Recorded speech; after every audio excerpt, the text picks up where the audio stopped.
Hello everyone, welcome back to my YouTube channel. मैं आपका दोस्त शिवम आपका अपने चैनल श्री सारी में हार्दिक स्वागत करता हूं। आज मैं लेकर आया हूं आपके लिए बायोलॉजी के पार्ट 3 में 20 इंपॉर्टेंट क्वेश्चन जो आपके एग्जाम ओरिएंटेड होंगे। चलिए बिना समय गवाए ये क्वेश्चन को हम स्टार्ट करते हैं। पहला क्वेश्चन है, के बाद गुणसूत्र की संख्या आजादी हो जाती है। अर्धसूत्री विभाजन के बाद क्या होता है? गुणसूत्र की संख्या क्या हो जाती है? आधी हो जाती है। अर्धसूत्री विभाजन में क्या होता है? जैसे एक एम्ब्रियो होता है वो कितने पार्ट में डिवाइड होता है? 4 पार्ट में डिवाइड हो जाता है। तो वहाँ क्या होता है? गुणसूत्र की संख्या क्या हो जाएगी? मेरी आधी हो जाएगी। कभी विभाजित नहीं होती तो तंत्रिका कोशिका में कोई विभाजन नहीं होता। तंत्रिका कोशिका कहाँ पाई जाती है? मस्तिष्क में, इसमें विभाजन नहीं होता है। के पास अपना राइबोसोम डीएनए होता है, तो माइटोकॉन्ड्रिया के पास अपना क्या होता है? राइबोसोम भी होता है और डीएनए भी होता है। दूसरा हमारा लवक, लवक के पास भी क्या है? दोनों चीजें पाई जाती है, राइबोसोम और डीएनए पाई, इसलिए हो जाएगा ए और बी दोनों। लवक पाया जाता है हमारा किसमें? प्लांट सेल में, माइटोकॉन्ड्रिया ह्यूमन सेल में। अगला क्वेश्चन देखते हैं। अगला क्वेश्चन हमारे झिल्ली रहित कोशिकांग है। झिल्ली रहित कोशिकांग कौन सा है हमारे पास? राइबोसोम। झिल्ली रहित कोशिका कौन सा है यहाँ पे? राइबोसोम। सभी कोशिकांग युक्त के सभी झिल्ली युक्त कोशिकांग अनुपस्थित होते हैं तो किसमें? ये जीवाणु में नहीं पाए जाते हैं। झिल्ली युक्त कोशिकांग मतलब ये कवरिंग वाले जो कोशिकांग होते हैं वो किसमें नहीं पाए जाएंगे? तो जीवाणु में नहीं पाए जाएंगे, नीलहरित शैवाल में नहीं पाए जाएंगे और माइकोप्लाज्मा नहीं पाए। तो इसका आंसर हो जाएगा इनमें से एक से अधिक। अगला क्वेश्चन है हमारे सामने, मानव शरीर में सब कोशिका के संबंध में कौन सा कथन सही है? इसको चुनिए। तो सबसे सबसे लंबी कोशिका कौन सी होती है मानव शरीर में? तंत्रिका होती है। सबसे छोटी कोशिका कौन सी होती है? शुक्राणु होती है। ये मानव शरीर की बात कर रहे हैं हम लोग। सबसे बड़ी कोशिका कौन थी? मादा का अंडा होती है। तो इसमें क्या हो जाएगा? ये सभी सही है, तो इनमें से एक से अधिक। ये क्वेश्चन आपकी बात की सबसे बड़ी कोशिका कौन सी है? तो सबसे बड़ी कोशिका होती है शुतुरमुर्ग का अंडा। सब में सबसे छोटी कोशिका कौन होती है? माइकोप्लाज्मा। वो किससे थे? ह्यूमन बॉडी के परिप्रेक्ष्य में थे, ये ओवरऑल के परिप्रेक्ष्य में। तो ओवरऑल में सबसे बड़ी कोशिका कौन है? शुतुरमुर्ग का अंडा। और सबसे छोटी कोशिका कौन सी? आपको माइकोप्लाज्मा। अगला क्वेश्चन है, एक तंत्रिका तंत्र की लंबाई कितनी हो सकती है? तो कितनी हो सकती है? 1 मीटर तक वो बड़ी हो सकती है। तंत्रिका तंत्र की जो सबसे ज्यादा लंबाई कितनी हो सकती है? 1 मीटर तक बढ़ सकती है। तंत्रिका तंत्र के बारे में आप लोग जानते होंगे इतना तो भी। लवक की खोज किसने की? तो लवक की खोज किसने की? हिकल ने की। किसने की? हिकल। लवक की खोज किसने की? हिकल की। किसने की थी? हिकल ने। केंद्रक में केंद्रिका की खोज किसने की? तो किसने की थी? केंद्रक में कोशिका की खोज किसने की थी? फोंटाना ने। किसने की? फोंटाना ने। किसने की? फोंटाना ने की। कभी कभी आपसे पूछा जाता है कि किसमें कितने गुणसूत्र पाए जाते हैं, इसे रिलेटेड देखिए क्वेश्चन लेके आया हूँ। कुत्ते में गुणसूत्र की संख्या कितनी होती है? तो ह्यूमन के बराबर होती है। कितनी? 46। कितनी होती है? 46। ह्यूमन के 23 पेयर पाए जाते हैं और 4 to 6 क्रोमोसोम पाए जाते हैं, मतलब गुणसूत्र पाए जाते हैं। ऐसे आलू में कितने पाए जाएंगे? आलू में गुणसूत्र की संख्या कितनी होती है? 48, मतलब 2 ज्यादा पाई जाती है।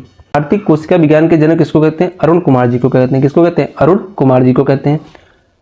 नाभिका के अलावा क्या पूछा है? नाभिका के अलावा कोशिका में के किस भाग में डीएनए होता है? तो कोशिका किस भाग में डीएनए होता है? नाभिका के अलावा डीएनए पूछा तो कहाँ पाया जाएगा? माइटोकॉन्ड्रिया में पाया जाएगा। ये देखिए प्रीवियस ईयर क्वेश्चन में आपके सामने लेके आऊँ, IAS 2001 का। अगला क्वेश्चन है, सौर ऊर्जा को एटीपी में कौन बदलता है? तो पेड़ पौधे बदलते हैं। तो पेड़ पौधे में क्या पाया जाता है? क्लोरोप्लास्ट पाया जाता है। निम्न में से कौन सा कथन सही है? तो कौन सा कथन सही है? पायस लघुत्तम सजीव कोशिका है।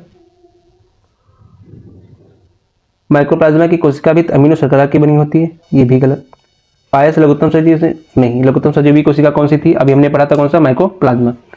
विषाणु सम एकल तंतु और आरएनए अणु से बने होते हैं, सही बात। विषाणु किससे बने होते हैं? आरएनए से बने होते हैं और क्या होते हैं? यूकैरियोटिक होते हैं। अगला क्वेश्चन हमारे सामने है, हाँ अगला इसमें एक बच गया। रिकेटिए को कोशिका भित्ति नहीं होती है, तो ये भी क्या है? गलत है। साधारण मानव में गुणसूत्र होते हैं कितने? 46। कितने गुणसूत्र होते हैं? 46। कितने पेयर पाए जाते हैं मानव शरीर में? कोशिका में कितने पेयर पाए जाते हैं? तो कितने पेयर पाए जाते हैं? 23। कितने पेयर पाए जाते हैं? 23 पेयर्स।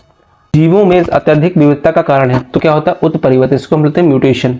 क्या होते हैं? जो किसने? चार्ल्स डार्विन ने इसका कॉन्सेप्ट दिया था। तो म्यूटेशन से क्या होता है? जीवों में अधिक विविधता पाई जाती है। अब इसको देखिए कितना अच्छा क्वेश्चन पूछा गया यूपीपीसी स्पेशल में। जिनमें से किसमें लिंग गुणसूत्र नहीं? तो किसमें नहीं? तो छिपकली में लिंग गुणसूत्र नहीं पाए जाते हैं। पादप कोशिका जंतु कोशिका से किस प्रकार भिन्न है? तो पादप कोशिका में क्या पाया जाता है? कोशिका भित्ति पाई जाती है और यहाँ पे क्या पाया जाता है? कोशिका झिल्ली पाई जाती है। तो क्या उसमें कोशिका भित्ति पाई जाती है, तो उसमें क्या होगा? ये डिफरेंट हो जाएगा। जंतु कोशिका में से क्या अनुपस्थित होता है? तो जंतु कोशिका में क्या नहीं होगा? केंद्रक होगा, माइटोकॉन्ड्रिया, लेकिन क्या नहीं होगा? उसमें सेलुलोज की कोशिका भित्ति, मतलब कोशिका भित्ति नहीं पाई जाएगी। कोशिका कौन सा भाग पावर हाउस कहलाता है? पावर हाउस कौन कहलाता है? माइटोकॉन्ड्रिया कहलाती है। निम्न में से किस कोशिकांग को कोशिका का पावर हाउस कहते हैं? किसके कहते हैं? माइटोकॉन्ड्रिया को कहते हैं। कोशिका का शक्ति गृह का सूत्र क्या है? माइटोकॉन्ड्रिया। देखिए ये बीपीएससी 2018 में पूछा गया। प्लाज्मा झिल्ली में क्या होता है या किसकी बनी होती है? तो किसकी? प्रोटीन और लिपिड। ये क्या होगा, ए और बी दोनों किसमें प्रोटीन की बनी होती है और प्रोटीन और लिपिड की बनी होती है। या कैसे प्लाज्मा झिल्ली में क्या पाया, तो प्रोटीन पाई जाती है और लिपिड पाई जाती है, तो ए और बी दोनों। अगला है प्रोटीन संश्लेषण में निम्नलिखित कोशिकांगों में किसकी भूमिका सबसे अधिक होती है। देखो सेंट्रोसोम का कार्य इसमें नहीं होता है, तो क्या होगा, राइबोसोम किसका प्रोटीन का संश्लेषण करता है, तो राइबोसोम और अंतःप्रद्योगी जालिका। देखिए यहाँ भी राइबोसोम नहीं, यहाँ भी राइबोसोम, इसका मतलब ये था ही होगा। तो कौन पार्ट करता है, अंतःप्रद्योगी इंडोप्लाज्मिक रेटिकुलम और राइबोसोम। ये किसके निर्माण, प्रोटीन के निर्माण में क्या करते हैं, पार्टिसिपेट। मानव के शरीर में लसिका कोशिकाएं बनती हैं, तो लसिका कोशिकाएं कहाँ बनती है आपकी, दिल्ली में बनती है। कहाँ पलती है, दिल्ली में। ये देखिए झारखंड पीछे 2010 में पूछा गया है। अगला क्वेश्चन है स्तंभ कोशिका अनुसंधान के क्षेत्र में नवीनतम विकास के संदर्भ में कौन सा कथन सही है। बीज फूटी अवस्था तब भ्रूण मानव स्तंभ कोशिका का एकमात्र स्रोत है। गलत, एकमात्र स्रोत नहीं, दूसरे स्रोतों से इनको पता लगा सकते हैं। स्तंभ कोशिकाएं बीज फूटियों को नष्ट किए बिना प्राप्त किया जा सकते हैं, ये भी गलत है। संभवतः कोशिका अवस्था अनंत काल तक स्वयं ही पात्र संजीवित हो सकती है, बिल्कुल सही।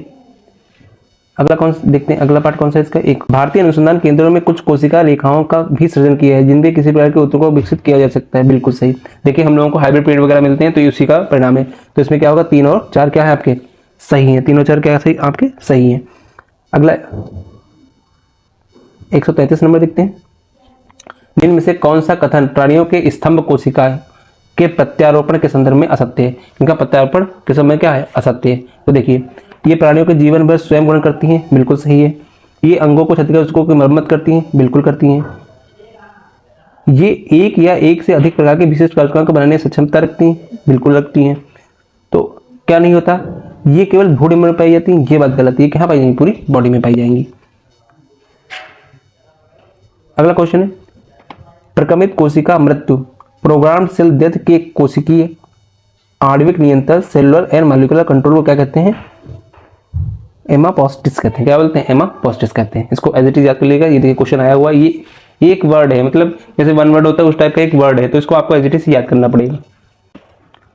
हमारे तंत्र में अधिकतम एटीपी अणुओं को उत्पन्न करने वाला पद है, कौन सा पद है, तो वो कौन सा होता है, क्रैब साइकिल होता है। क्रैब साइकिल कहाँ होता है, माइटोकॉन्ड्रिया के अंदर होता है।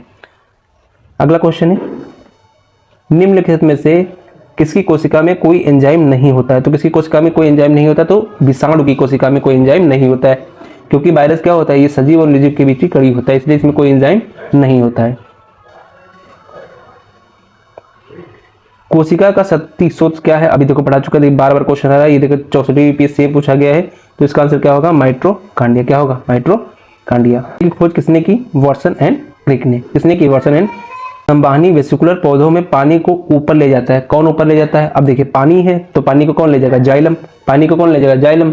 और जो क्या होते हैं न्यूट्रिएंट्स होते हैं उनको ले जाता है फ्लोएम, उसको कौन ले जाएगा, फ्लोएम। पुरुष जिन का संगठक होता है, देखिए ये सब बीपीएससी प्री में आए हुए क्वेश्चन करा रहा हूँ। क्या होता है, एक्स और वाई। कौन सा होगा आपका, एक्स वाई। एक्स एक्स में पाया जाएगा, महिला में। ये किस में पाया जाता है, महिला में पाया। एक्स एक्स में पाया जाएगा, महिला में। और वाई एक्स वाई किस में पाया जाएगा, पुरुष में पाया जाएगा। प्रयोगशाला में डीएनए का संश्लेषण किसने किया था, सबसे पहले किसने किया था, हरगोविंद खुराना ने। तो यहाँ खुराना ने लिखा, तो इसका पूरा नाम है हरगोविंद खुराना। ये देखिए 39 बीपीएससी में पूछा गया है, तना काट तौर पे सबसे प्रबंधन करने के लिए किया जाता है, तो कौन सा तना काट में आता है, देखिए केले का पेड़ लगाया जाता है, आम का पेड़ लगाया जाता है, कपास का भी क्या किया जाता है, बीज बोया जाता है। लेकिन गन्ना के क्या किया जाते हैं, छोटे तौर पे तना काट करके इस तरीके से गन्ना बोया जाता है। तो उसमें क्या होता है, एक छोटा तना वाला पार्ट हम बोते हैं, उसको क्या कहते हैं, तना प्रवर्धन कहते हैं।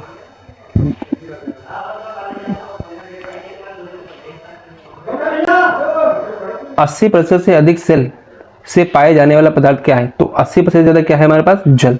क्या पाया जाता है, 80% ज्यादा क्या पाया जाएगा, किसी भी सेल में सबसे ज्यादा क्या पाया जाता है, वाटर पाया जाता है। क्या पाया जाएगा, वाटर पाया जाएगा। और जो उसके अंदर लिक्विड भरा होता है, इसको जीव देते हैं, तो उसमें भी 80% क्या होता है, हमारा वाटर ही होता है। मानवों की पहचान को सुनिश्चित करने के लिए जैव प्रौद्योगिकी आधारित आधुनिक तकनीक को किस नाम में लाया जाता है, किस काम में लाया जाता है, तो किस काम में लाया जाता है, डीएनए फिंगरप्रिंट। क्या करते हैं, डीएनए फिंगरप्रिंट लिए जाते हैं। क्वेश्चन फिर से पढ़िए, मानवों की पहचान को सुनिश्चित करने के लिए क्या करते हैं, डीएनए फिंगरप्रिंटिंग कराते हैं उसकी। निम्न से कौन जीवन की आधारभूत इकाई है, तो आधारभूत इकाई तो सबको बेसिक चीज पता है, कौन सी होती है, कोशिका होती है। और ये अभी लेटेस्ट में क्वेश्चन फिर से पूछा गया है, आधारभूत इकाई क्या है, कोशिका। देखिए ये 70 बीपीएससी का क्वेश्चन है, ये फिर से पूछा गया है। ये आप जो 70 बीपीएससी पेपर कराए उसमें आप देख सकते हैं। जंतु और पादप कोशिका नई कोशिकाओं का निर्माण होता है। जंतु एवं पादप कोशिकाओं नई कोशिकाओं का निर्माण होता है किस चीज से होता है? पूर्व स्थित कोशिकाओं के विभाजन से। कैसे होगा? किस विभाजन करता कौन है? हमारे अंदर क्या पाया? सेंट्रोसोम पाया जाता है। सेंट्रोसोम क्या करता है? कोशिका का विभाजन करता है। जब कोशिका विभाजन होता है तो क्या होता है? नई कोशिका बनती है वहां से। झिल्ली रहित अंगक राइबोसोम मिलते हैं। तो राइबोसोम किसमें मिलते हैं? देखिए क्वेश्चन पूछा उसने राइबोसोम कहाँ मिलते हैं, तो देखिए प्रोकैरियोटिक और यूकैरियोटिक इनमें दोनों मिलते हैं। इसमें कौन सा मिलता है हमें? 70S, इसमें मिलता है 80S। तो क्या होगा? दोनों कोशिकाओं में हमें राइबोसोम मिलते हैं। पौधों में प्रसंस्करण के लिए आवश्यक प्रकाशीय ऊर्जा किस लवक द्वारा संचित की जाती है? आप देखिए उसने लवक का नाम पूछा। ये तीनों लवक होते हैं, हरित लवक भी होता है, वर्णी लवक भी होता है, अवर्णी लवक भी होता है। तो कौन प्रकाश संश्लेषण को क्या करेगा? मतलब कह सकते हैं प्रकाश को कौन अपने अंदर ग्रहण करेगा? तो कौन ग्रहण करता है? हमारा हरित लवक। हरित लवक में कौन आता है? क्लोरोप्लास्ट।